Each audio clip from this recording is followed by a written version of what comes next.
Irmãos, nós estamos na nossa maratona de estudar Apocalipse. Eu não sei que quantos já leram todo o livro de Apocalipse. É o nosso desafio, né? Nessas sextas-feiras nós temos estudado o livro de Apocalipse. Nós estamos apenas no começo, irmãos. Nós estamos ainda no capítulo 2, nós vamos até o 22, mas nós estamos caminhando. Nós já vimos o capítulo 1, vimos a primeira porção do capítulo 2 que falava a carta à cidade de Éfeso. Vimos depois, semana passada, a carta à igreja de Esmirna. E hoje nós vamos ver a carta à igreja de Pérgamo. É sobre essa carta, é sobre essa igreja, é sobre essa cidade que nós queremos falar um pouquinho nessa noite. Nós vamos ler a palavra de Deus, Apocalipse capítulo 2, de versos 12 a 17. Mesmo assentados como os irmãos estão, nós iremos fazer uma leitura alternada da palavra de Deus nesse momento, que nos diz o seguinte: ao anjo da igreja em Pérgamo escreve: estas coisas diz aquele que tem a espada afiada de 2 gumes. Os irmãos,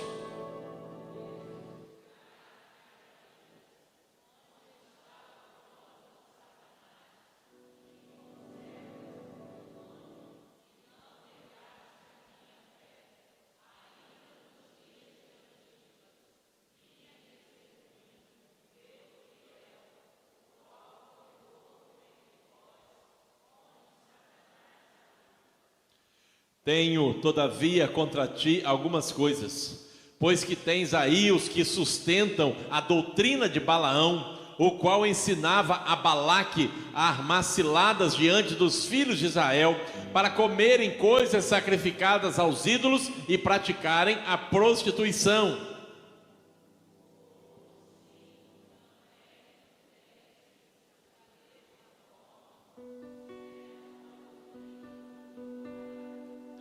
Portanto, arrependa-te, e se não, venho a ti sem demora, e contra eles pelejarei com a espada da minha boca.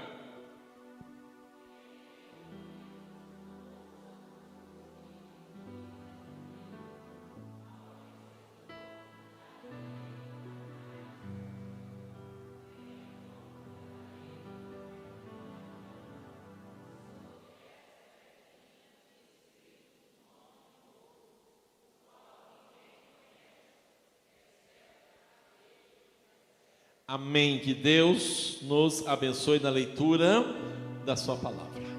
Irmãos, essa carta é uma carta extremamente atual. Essa carta, irmãos, ela fala de um perigo que a igreja de Pérgamo estava enfrentando, que é a mesma realidade que nós vivemos hoje. Essa carta, irmãos, ela fala sobre o problema quando a igreja permite se misturar com o mundo. Porque toda vez que a igreja, irmão, se mistura com o mundo, ela perde o seu poder.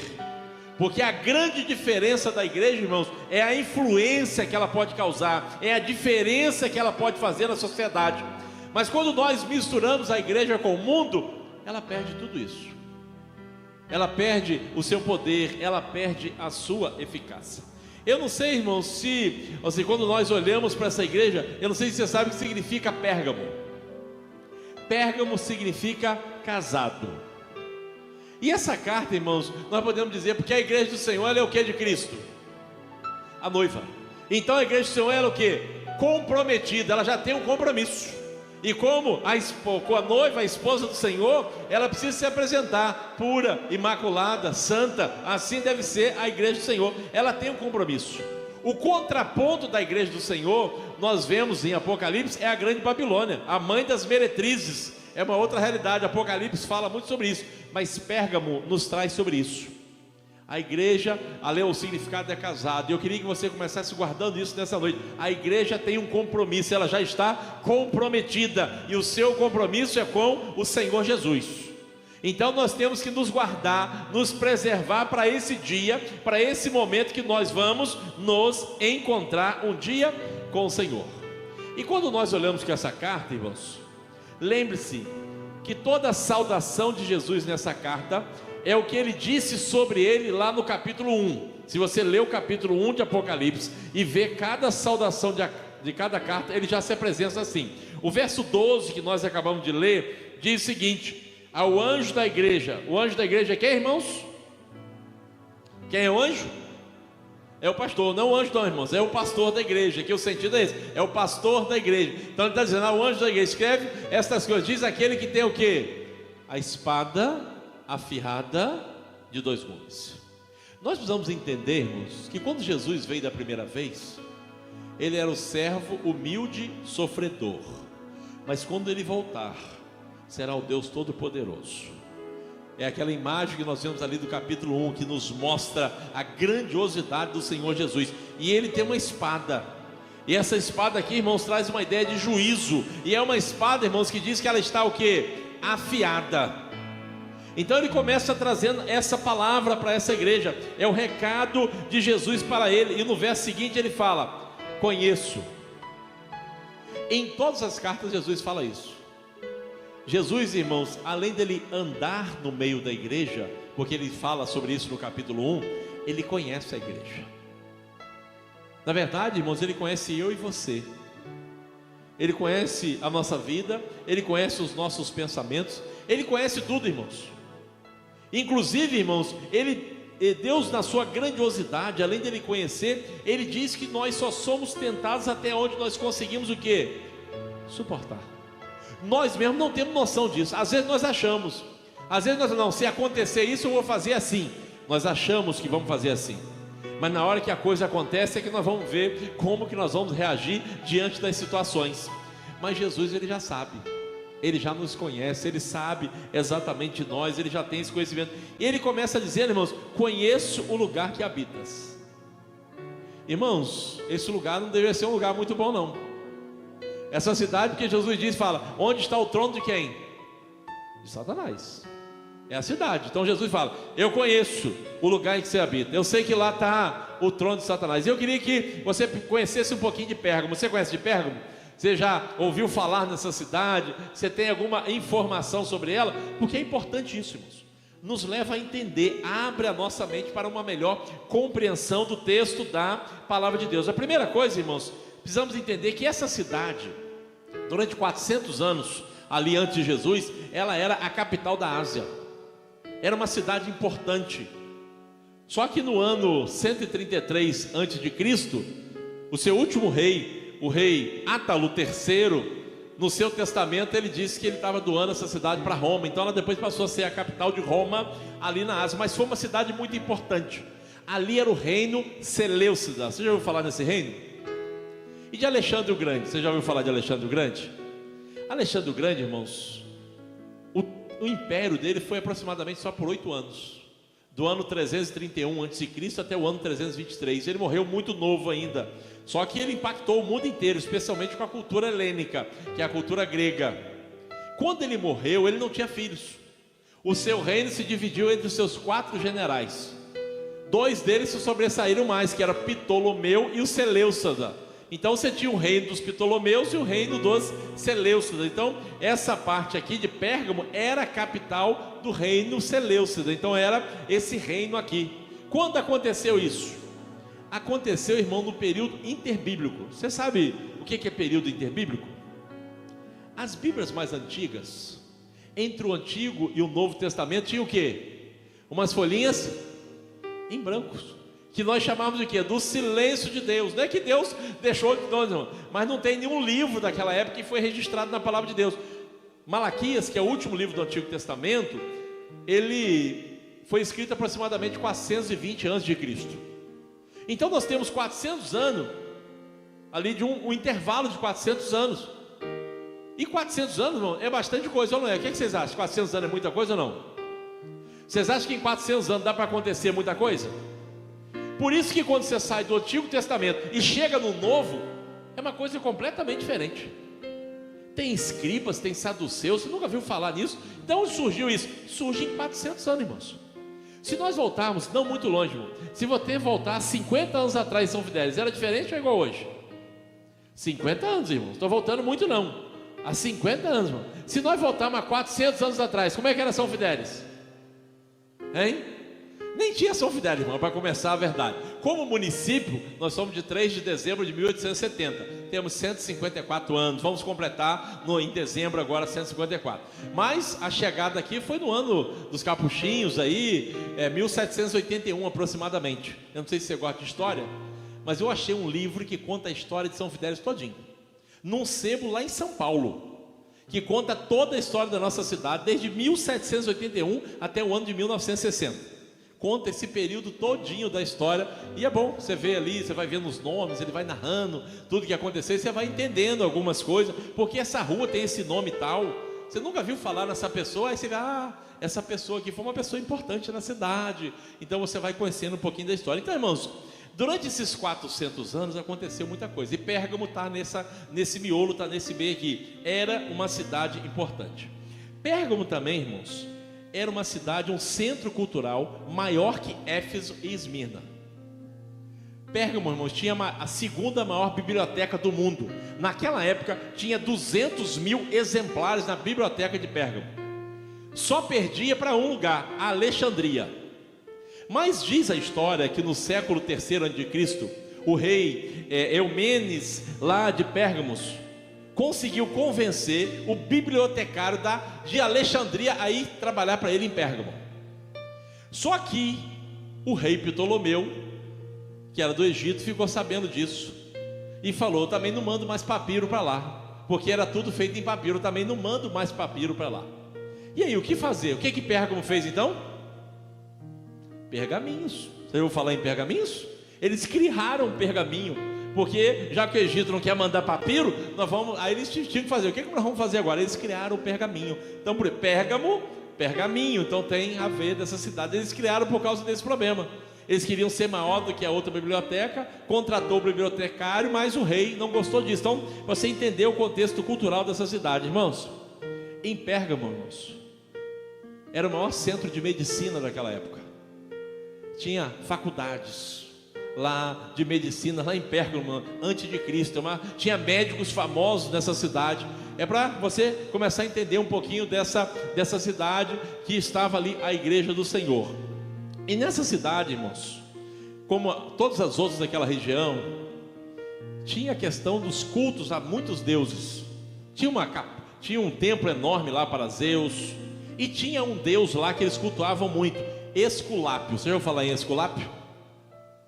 Era um deus que tinha lá. Esculápio, irmãos, é uma serpente, é o símbolo da medicina. Você já viu aquele símbolozinho da medicina? Não sei se você já viu o símbolo da medicina, porque todas as atividades têm um símbolo, né? Estou vendo a Juliana ali, né? Advogada, né, Juliana? A advocacia tem um símbolo lá da advocacia. A medicina é um símbolozinho da serpente, é do deus Esculápio, que é conhecido como Deus Salvador, mas não salva nada, quem é Salvador é Jesus. Mas é de lá, irmãos, vem lá de Pérgamo. Lá tinha um templo muito grande, uma cultura muito grande. Então, para vocês conhecerem um pouquinho daquela região.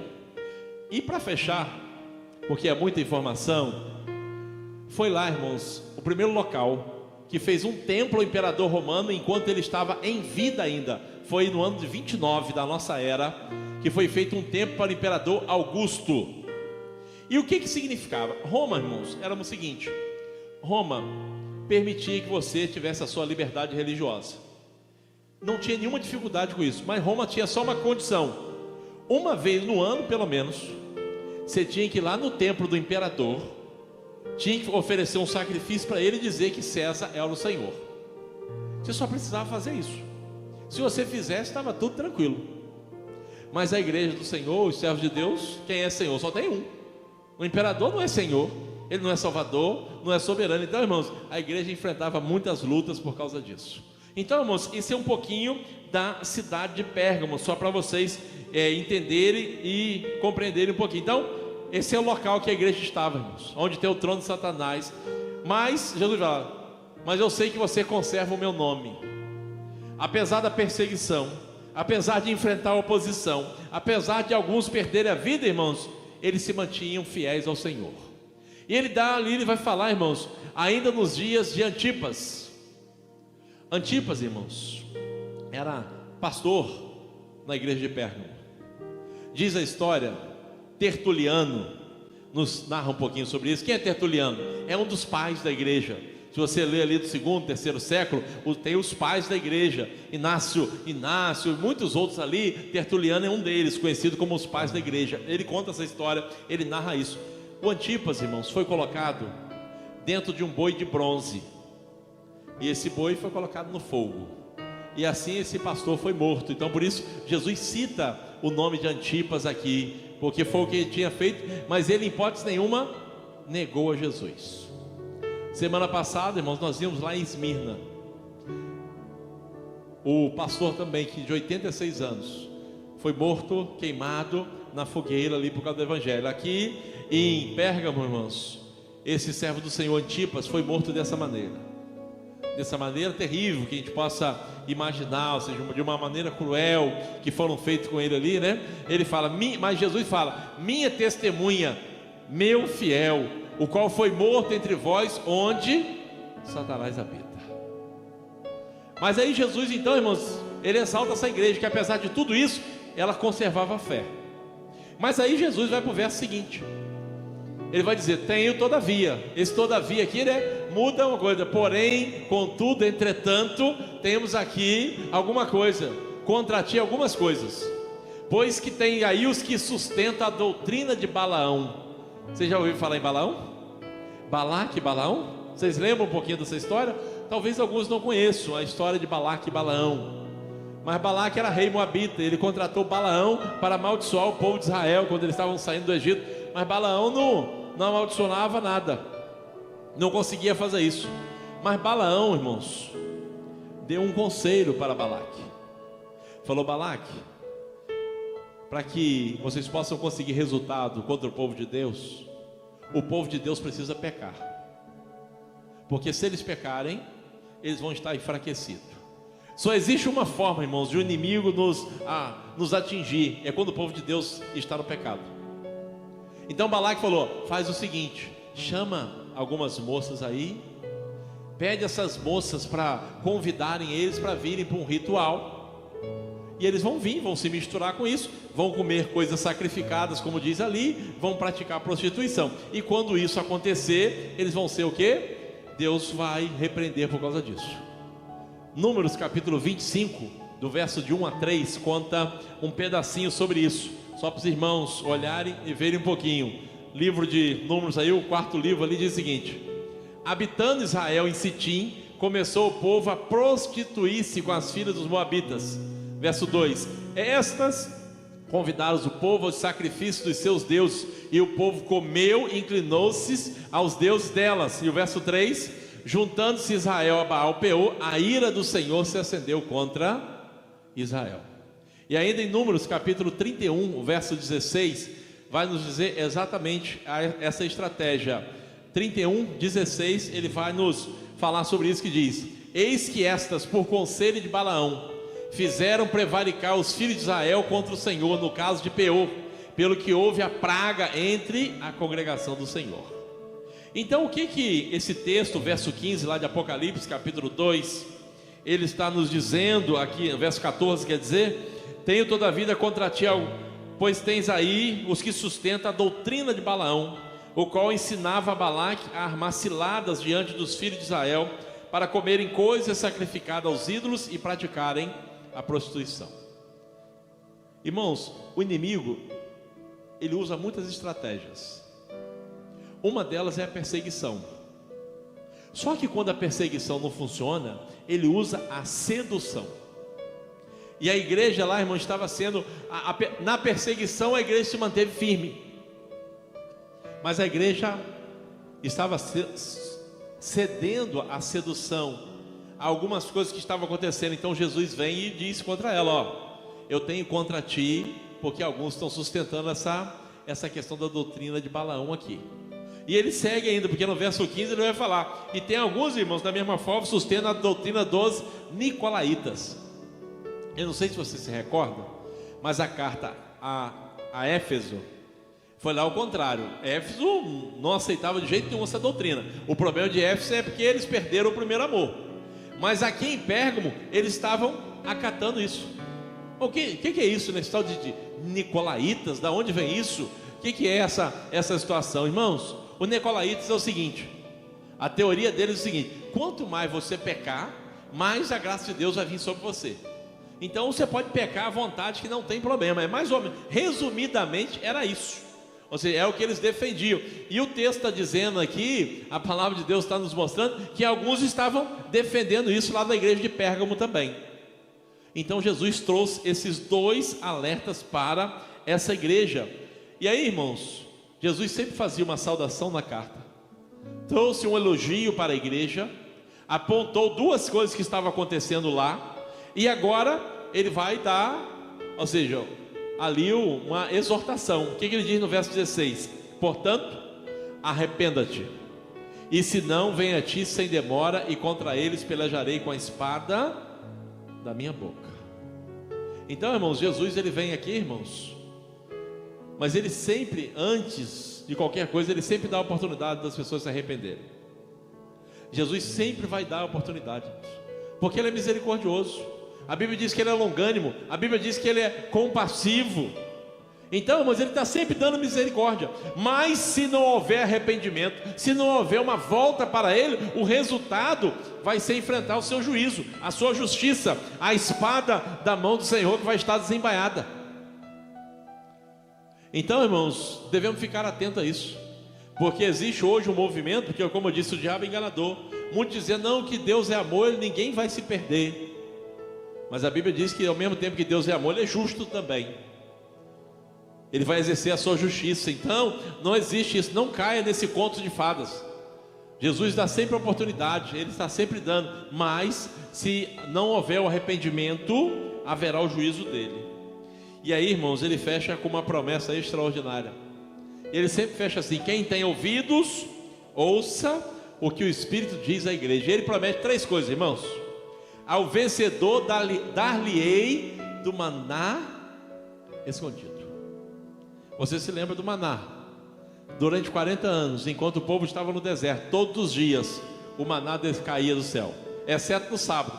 Na sexta você tinha que pegar a porção dobrada, e tinha o maná. E quando cessou aquele período, Deus mandou guardar um pouco do maná. E esse maná foi guardado aonde, você sabe? Na arca. Está guardado na arca.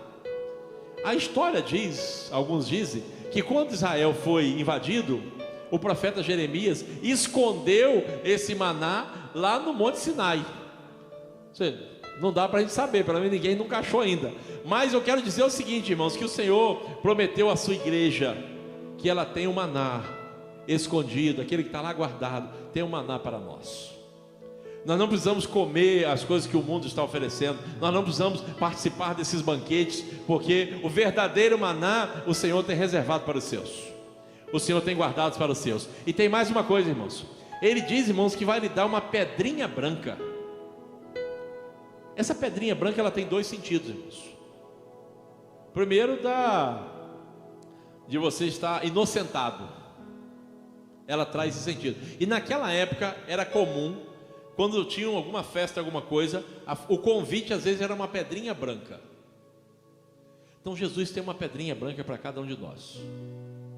E o convite, irmãos, é para as bodas do Cordeiro.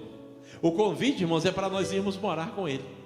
Então você que é servo de Deus, você que já entregou a sua vida para Ele, você tem uma pedrinha branca para você, preparada para você nesse dia. E ele termina, mas diz mais uma coisa, que nessa pedrinha, irmãos, ela tem um novo nome,